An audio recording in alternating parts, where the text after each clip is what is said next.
Photog family. And good people of Earth. What's going on? How you feeling? Packing up everything, because I'm headed to a photo shoot.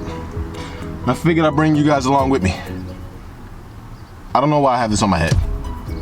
Doesn't matter. Come on, let's go. I cannot. I still can't pack gear in my car. I don't know why. Don't ask questions.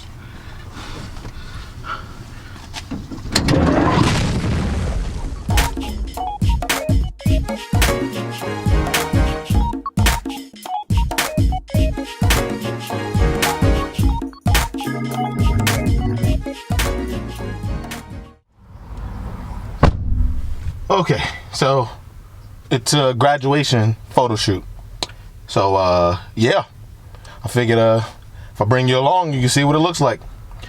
Spoiler alert, it's not glamorous, but you know, it's still a photo. You might learn something. You never know. You might learn something. Oh, and I took that thing off my eye.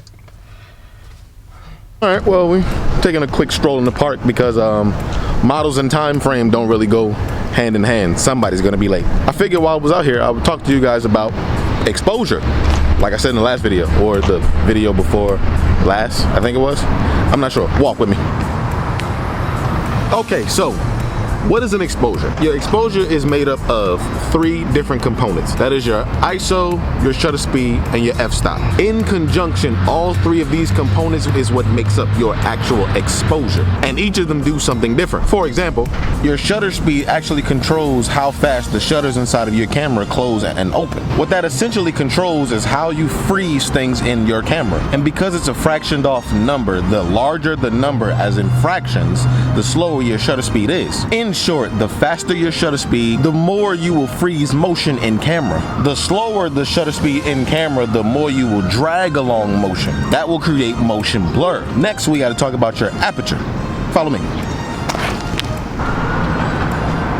Now, the aperture of your camera controls how much depth of field you have. Depth of field is essentially that thing you see in photos where the background is like completely blurred out. It gives it like this ethereal looking like feel to it, if you get what I'm saying. Now, the lower your f-stop number is, or your aperture, the less you will have in focus in camera. That will cause you to have this dreamy look in the background. The higher your f-stop number is, something around f8, f11, f22, something like that, the more you will have in focus. Usually that's for like landscapes and things like that, but you know what I'm talking about, right? Next, we got to talk about the ISO.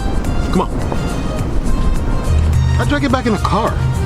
Anyway, your ISO is basically your camera's sensitivity to light. If you're in a dark environment and you need a little bit more light, what you could do is raise the ISO of your camera. However, raising the ISO in your camera would introduce noise into your photo. As a general rule of thumb, if you don't want your photo to look noisy or grainy, you would keep your ISO number pretty low. When I shoot, I tend to keep mine at ISO 100. That's the base ISO in my camera. But depending on how your camera handles ISO or noise, you could raise that number and not have anything wrong with your photo. And plus, if you want to be artistic, you could raise the ISO number to get that noise and make it feel like an old school film grain type of photo.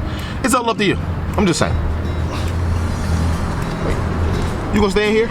Forget it.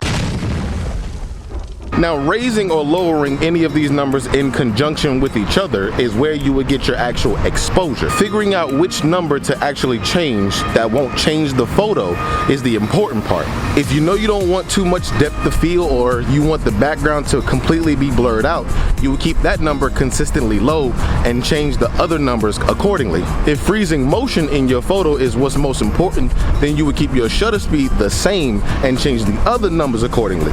Like I said, they all work in conjunction with each other, so you got to change them depending on what you want, and be careful that you don't mess up your actual exposure. Now, I'm gonna go wait for the model to show up because it's time to shoot and I have nothing else to do. So I'll see you in a little bit. Peace.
So you're just going a siren in my video.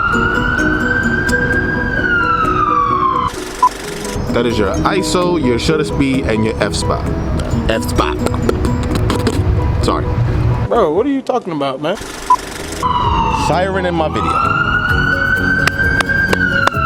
Thank you. I needed that for YouTube. He doesn't care.